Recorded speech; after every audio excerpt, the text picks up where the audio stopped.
Salut à tous, nouvelle vidéo Outlook comme chaque semaine, j'espère que vous allez bien et que vous avez passé une très bonne semaine de trading. Donc aujourd'hui il n'y a pas de live, mais je vous fais quand même une petite vidéo histoire de rester à jour.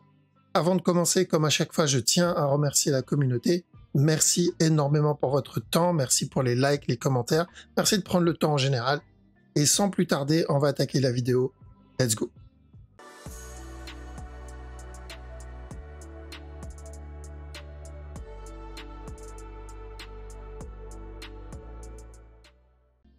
Ok, donc on va commencer avec le Bitcoin. Donc BTC, ça fait plusieurs semaines qu'on attend la correction de cette impulsion-là, d'accord? Donc ça pue la fin de structure. J'avais fait une vidéo, j'ai dit à partir de là, de toute façon, j'ai dit attention dans cette zone. J'ai dit que je recherchais une réaction dans la zone des 30K. Et il est resté dans cette zone un petit moment, il a flirté vite fait avec le 31 000, mais il s'est retourné directement. Donc voilà, on est toujours dans la même zone. Et je pense que d'après le mouvement qu'il est en train de donner, on commence la structure corrective. La semaine dernière, il n'avait pas donné suffisamment d'infos. On a eu juste un drop, un up, un drop, ce qui ressemblait à peu près à la même chose qu'ici. Donc voilà, ça annonce pas spécialement le retournement. Mais maintenant, avec le push qu'on vient d'avoir, je pense qu'on est en train d'entamer cette structure corrective. Donc j'attends la fin de cette correction si je veux chercher des setups. D'accord? Donc pour le moment, on est probablement dans le A, donc juste le début d'une correction. Est-ce qu'il peut faire juste un retracement comme il le fait ici? Oui, mais croisons les doigts pour que ce ne soit pas le cas. L'idéal, c'est qu'il donne vraiment une correction. Certes, ça va mettre plus de temps, mais l'avantage, c'est qu'on aura une belle structure et on pourra rentrer, on va dire, avec une meilleure probabilité pour choper le plus gros move. Parce que parce que s'il donne juste un retracement, le problème c'est qu'il y aura toujours un doute qu'on est encore dans la correction. S'il donne juste un drop ici et une impulsion derrière, il y aura toujours le doute qu'on est encore un B, un C, un drop et ensuite une continuation. Donc il y aura toujours le doute qu'on soit encore dedans, alors que s'il donne déjà la correction, donc s'il nous donne déjà un B ici et ensuite un C là, il n'y a pas de doute là-dedans. Il n'y a pas de doute. Là, c'est clairement, on cherche l'achat et on se prend pas la tête. Donc voilà pourquoi je préfère quand c'est une structure corrective plus complète, même si oui, ça prend beaucoup plus de temps. D'accord? Donc en gros, ce qu'on attend ici, c'est juste revenir corriger cette impulsion qu'il a donnée. Après, on va voir quelle sera la taille, combien de temps ça va durer, ça on peut pas le savoir. Mais je veux juste une correction. Une fois la correction terminée, on cherche la continuation. Donc c'est ce qu'on veut depuis des semaines. D'accord? Ce qu'on cherche là, c'est ce qu'on veut depuis des semaines. Maintenant, est-ce qu'il va donner directement la grosse correction avant le up? Donc, si c'est le cas, je ne serais pas étonné de le voir revenir tester les 25 000. Maintenant, est-ce qu'il peut donner juste une structure interne encore et push et ensuite nous donner le C plus tard du running flat qu'on attend? C'est possible aussi. Donc, nous, ce qu'on recherche, c'est très simple. Correction, continuation. D'accord? Ensuite, sur ETH, minimum une grosse structure corrective, d'accord? Minimum une grosse structure corrective, mais je n'oublie pas le potentiel régular ici, mais c'est trop tôt vraiment pour dire s'il va valider un régular, parce que ça voudrait dire que le TH il va chuter, crash et répéter encore les 900 euros, pardon. Donc voilà, là c'est tirer des plans sur la comète, mais je me protège au cas où. C'est mon objectif de me protéger, c'est pour ça qu'on a pris des profits dans cette zone. Donc pour le moment, ETH, on part du principe qu'il fait la même chose que le Bitcoin, c'est-à-dire il corrige l'impulsion qu'il a donnée. Car oui, il peut juste venir corriger cette impulsion, donner un push, drop ensuite encore et continuer son push tranquillement pour un plus gros running. Donc la même chose que BTC. D'accord? Donc on part sur ça. En tout cas, ce mouvement, je le considère pour le moment comme un A. Je ne serais pas étonné de le voir dans les prochains jours commencer, comme Bitcoin aussi, commencer à grimper un peu pour corriger. Car ce mouvement, il va falloir qu'il corrige s'il veut continuer à drop. Et pareil pour le Bitcoin d'ailleurs. S'il veut continuer à drop, donc sur la structure 4 heures, hein, j'insiste sur la structure 4 heures, donc j'ai besoin, commence à grimper un peu, à corriger, un peu comme là. Donc on a eu le drop, on a besoin d'une petite correction, et ensuite on validera la continuation. Et là, on pourra valider la continuation. Donc si on veut un drop comme là, c'est très simple. Pour valider ça, on attend la même chose que là. D'accord? Quand on a un drop, on attend le flag. Quand on a un drop, on attend le flag. Ça annonce la continuation. Donc, actuellement, on n'a pas ça. On a juste le drop. Donc, on en est à peu près à là. On en est à là si on doit comparer avec cette structure. Donc, la prochaine étape, c'est la correction qui confirmera la continuation. Et c'est à peu près pareil partout.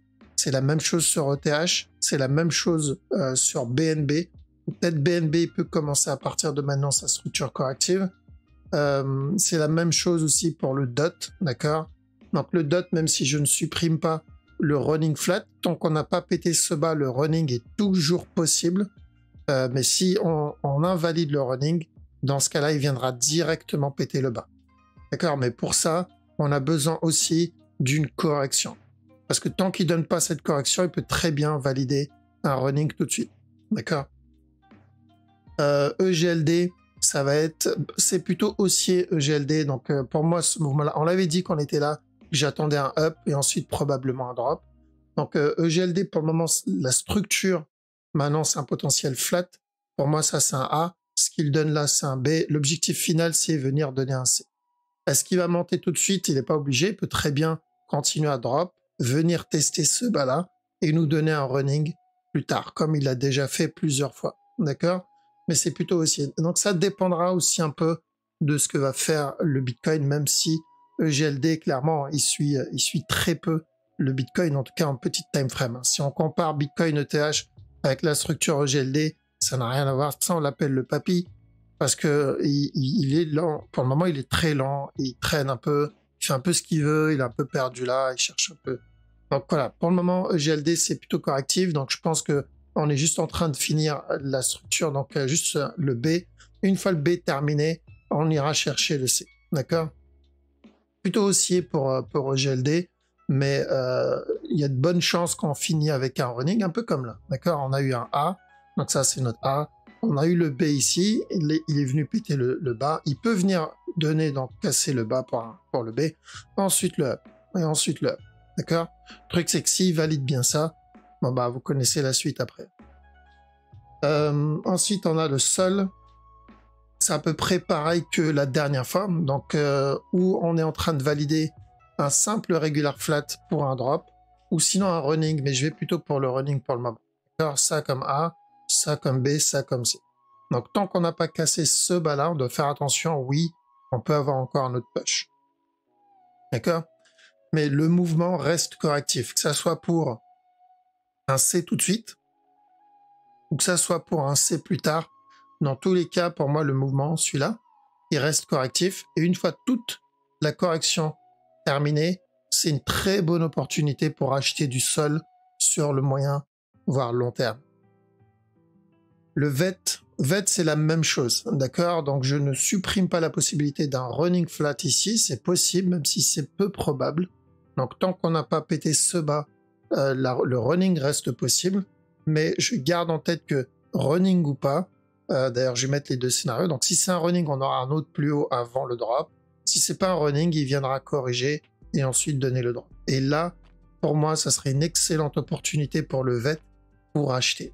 D'ailleurs, il y a pas mal d'altcoins où j'ai pas acheté pendant ce petit up ici parce que la majorité maintenant c'est un potentiel C. Je préfère attendre le C avant de rentrer. Je sais, il y en a beaucoup qui se sont jetés sur les alts, mais pour moi, c'est pas encore prêt. La majorité m'annonce encore un petit drop. D'accord? Donc, je ne vais pas me faire avoir par ça. J'attends le C, que ça soit tout de suite ou que ça soit après avoir validé un running. Et une fois cette zone, donc une fois qu'on atteint cette zone, là, je vais commencer à acheter pour le moyen long terme aussi, pour la majorité, tout en faisant attention, bien sûr, qu'il n'y a pas un petit running de caché quelque part. D'accord? Voilà, donc ça c'est pour la crypto. Donc je pense que Bitcoin, en gros, pour résumer, on est en train de commencer la structure corrective qu'on attend depuis un petit moment. On était dans la zone des 30K, on n'a pas quitté la zone des 30K, ça a été rejeté. Là, on a une impulsion baissière, probablement le A. Donc qui dit A dit début d'une structure corrective.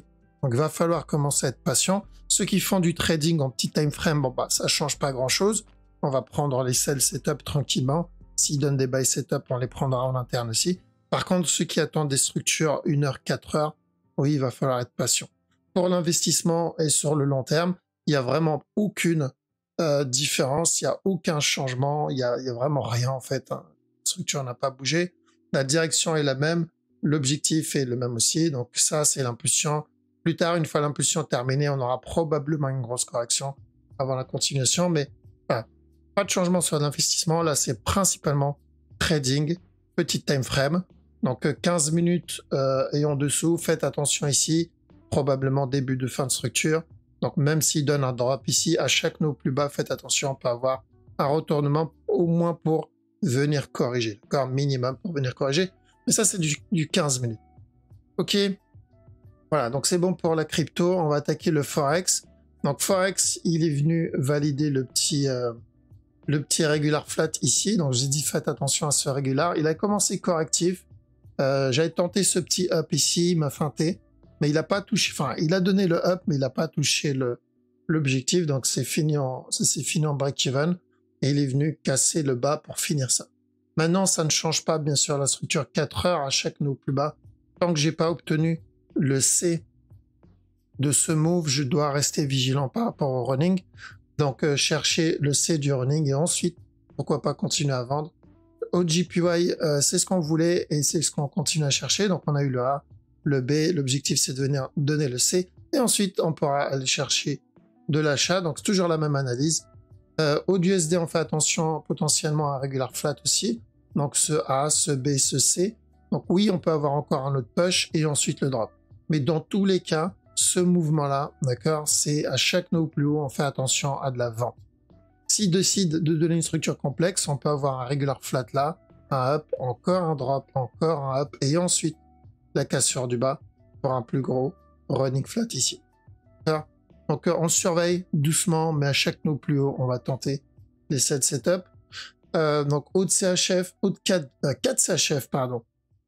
Donc on cherchait potentiellement un expanding. Maintenant que le bas est cassé, bon, l'expanding c'est fini. Je pense pas qu'il y aura de running comme ça non plus, parce qu'on a déjà pété ce top. Donc je considère ce mouvement-là comme déjà le regular flat, d'accord. Par contre, je peux avoir encore un push et une continuation baissière, d'accord, pour au moins ce running flat ici. Donc, invalidation de l'expanding. Voilà, encore une fois, l'expanding, c'est clairement pas la structure qu'on voit souvent. Et 4 CHF ne l'a prouvé encore une fois. Donc, j'attends de voir pour la suite ce qu'il va me donner. CHF, JPY, à chaque nœud plus haut, je continue à chercher, à faire attention, pardon, au C avant la continuation. Donc si on obtient le C, ça peut être une bonne opportunité pour rentrer à l'achat. Pour le moment, enfin à l'achat en tout cas en 4 heures. Pour le moment, si je rentre à l'achat, ça va être vraiment sur de la petite time frame comme on l'a fait ici, comme on l'a fait ici. D'accord. Donc ceux qui ont pris par exemple ce regular flat pour la cassure du top, c'est du 15 minutes. En 4 heures, 1 heure, 4 heures, j'ai besoin du C. Donc, s'il vient péter, donc s'il casse ce top et qu'il vient péter ce bas, on va pour le sell. Donc, on surveille s'il pète ce bas ou pas. Le DAX, ok, c'est ce qu'on voulait et c'est ce qu'il nous a donné. Donc, la dernière fois, on a dit on cherche de la vente et ensuite de l'achat pour venir terminer un running flat. Bon, ben voilà. Donc, l'objectif, c'est toujours la même chose, c'est revenir casser le top. DXY, il est en train de donner une petite structure corrective, donc le A ici. Là, il a l'air de corriger, pourquoi pas chercher l'achat jusqu'au top. Donc la même analyse que la dernière fois. Euroad, le mouvement est vachement correctif. On avait dit de chercher un petit sell ici et de faire attention parce que le mouvement reste correctif. Et clairement, j'attends encore un up, mais à chaque nouveau plus haut, on fait attention pour le retournement, donc au moins revenir corriger le up qu'il a donné ici. D'accord. Donc, certes, s'il donne des buy setup comme là, on prend. S'il donne des buy comme ici, on peut prendre. Mais on doit faire attention. Ça, c'est le départ d'une fin de structure. Et une structure corrective ne devrait pas tarder à arriver. EuroJPY, donc la cassure du top, on l'a pas obtenu. Je pense qu'il va partir pour la cassure du top. Là, il y a de bonnes chances qu'on commence une structure corrective. Donc attention à ça, d'accord. Même s'il donne un plus gros move, ça sera aussi. Donc objectif, il viendra péter le top. Dommage, je m'attendais à une plus grosse correction. Lui aussi, ça a été pas mal aussi. Donc, on a dit, on cherche la correction et ensuite un buy. On est dedans. Maintenant, je cherche un drop. Et après, encore une continuation. On cherche le running flat qu'on avait vu la dernière fois. Euro-USD, il est en train de corriger ici. Donc, tant qu'il continue à corriger, on cherche des sell setup, au moins revenir péter le bas. Ça peut être pas mal aussi. GBP Odd aussi, donc c'est plutôt correctif. Donc, tant que ça reste correctif, pourquoi pas chercher encore un drop. Donc, celui-là aussi peut être pas mal. Qu'est-ce qu'on a aussi? On a GBP CAD. GBP CAD, tant qu'on n'a pas cassé ce top, on cherche de la vente. Donc, quand on était en bas, je vous ai dit on cherche de l'achat. Ça, c'est bon. Maintenant, tant qu'on n'a pas pété stop, pourquoi pas chercher de la vente. On a GBP JPY. Ok, nickel, c'est ce qu'on voulait aussi. On a eu le A, on a eu le B. Je vous ai dit on cherche le C et ensuite de l'achat. On a eu le C. Donc, maintenant, on cherche la cassure du top. GBP NZD, on va chercher aussi un petit drop. Ok, donc j'aimerais bien un petit sell pour les prochains jours. Donc, cherche des sell setup sur ce move. GBP USD, un petit sell aussi, mais je pense qu'il est en train d'entamer une grosse correction. Donc, je ne serais pas étonné de le voir donner ça et ensuite un drop parce qu'il invalide le running. Je pense que là, on part pour un regular flat. Donc, s'il vient me donner un push ici, à la cassure de stop, je cherche des sell setup. NZD, CHF, bon, il n'y a pas grand-chose ici. On s'éloigne de plus en plus du potentiel running, mais personnellement, je ne prendrai pas de trade long terme si j'ai pas le C du running. D'accord, c'est uniquement si j'ai le C du running que je prendrai des sells long terme. Sinon, je prendrai les petits sells comme on l'avait vu ici. Je sais plus si on l'a vu sur YouTube ou sur Zoom, mais les petits sells, ça sera à chaque nœud plus bas. On sort du trade. NZD, JPY, c'est ce qu'on voulait et c'est ce qu'on a obtenu. Donc, on a dit chercher de la vente pour revenir tester ce bas-là. Donc, maintenant que c'est fait, s'il y a des buy setup, on peut tenter. Objectif, revenir péter le top. NZD, USD, bon, il est parti pour péter ce bas. C'est l'objectif final. Donc, les deux scénarios, c'est le premier, il vient péter le bas directement. Le deuxième, on a un dernier plus haut et ensuite, il vient péter le bas. Donc, il va venir le péter. Par contre, c'est clairement infect. C'est dégueulasse. Quasi impossible à prendre ce mouvement-là sans se prendre plein de break-even. Donc, même si on a raison sur ce move, et c'est pour ça que j'aime pas les NZD, c'est 95% du temps, 90% du temps, on a raison sur la direction, mais c'est juste pas tradable. C'est des mouvements très agressifs qui, voilà, on finit souvent par un break-even. Donc, on obtient le move, et souvent, on n'est pas dans le trade où on s'est fait sortir en break-even et ensuite, il arrive à l'objectif. USD CAD, donc j'attends une correction sur USD CAD. La direction long terme, moi, je pense pas qu'elle change. Donc, c'est où on valide un contracting et dans ce cas-là, il va repump et corriger et il viendra péter le top directement. Mais ça, c'est contracting. Moi, je ne traite pas de contracting. Ou sinon, ça va être une simple correction. Et dans ce cas, il va falloir qu'il corrige ce qu'il a donné et ensuite un drop pour revenir péter le bas. Donc, toujours pour partir avec le regular flat. Donc, pas de changement sur USD CAD. USD JPY non plus. Je cherche aussi de la vente. Attention, en une heure, comme j'ai dit, on peut avoir un running d'abord, encore un autre push. Mais dans tous les cas, c'est plutôt baissier. US Oil, ok, on commence la correction, un peu comme pour le Bitcoin hein, d'ailleurs. Donc pour moi, ça c'est le A. Maintenant, plus qu'à attendre le B et le C. Et ensuite, on peut continuer à chercher notre buy, la continuation. Donc c'est important qu'on obtienne la correction. Et sur le silver, probablement, donc on a eu le A ici, on a un A en interne. Donc chercher un petit up ici et ensuite de la vente. D'accord, on part pour un flat là-dedans. Et ensuite encore un sell. Et le gold, le running est toujours bon. D'accord, alors faites attention. Donc le running ici est toujours possible. Donc l'analyse de la dernière fois est toujours bonne. Ceux qui veulent tenter de la vente, on peut avoir un regular flat ici. D'accord, donc personnellement, si j'ai des buy setup, je peux tenter les buy setup, mais je ferai attention dans cette zone. C'est où il continue et il valide le running, ou on va avoir un simple regular flat et on continuera le drop. Donc, faites attention à ça. Je préfère le silver maintenant. Actuellement, je préfère le silver. Au moins, il y a un flat qui est plutôt propre. Mais voilà, l'analyse de la dernière fois n'a pas vraiment changé. OK? Voilà, donc c'est bon pour aujourd'hui. De toute façon, comme je vous ai dit, en 1 heure, voire 4 heures, je pense qu'on est en train de corriger sur le Bitcoin, ou au moins retracer. Donc il a fallu attendre, il a fallu être patient. Et mais voilà, je pense que ça va payer. On profite de ce retracement pour commencer à se préparer pour la prochaine impulsion. Donc là, ça va être une autre opportunité pour ceux qui n'ont pas pu rentrer plus bas. D'accord? C'est ça les corrections. Les corrections, c'est que des opportunités et rien d'autre. Maintenant, s'il donne la structure corrective 4 heures, j'aimerais le voir dans les 25 000 à peu près. Et si c'est encore de l'interne, bon bah ça sera encore, on sera encore dans la zone où on est actuellement. D'accord? Mais l'objectif, c'est revenir tester la zone des 25 et ensuite repartir à la hausse. Ok? Bon, je vous laisse ici les amis. Passez un très bon week-end. Je vous dis à la prochaine. Ciao.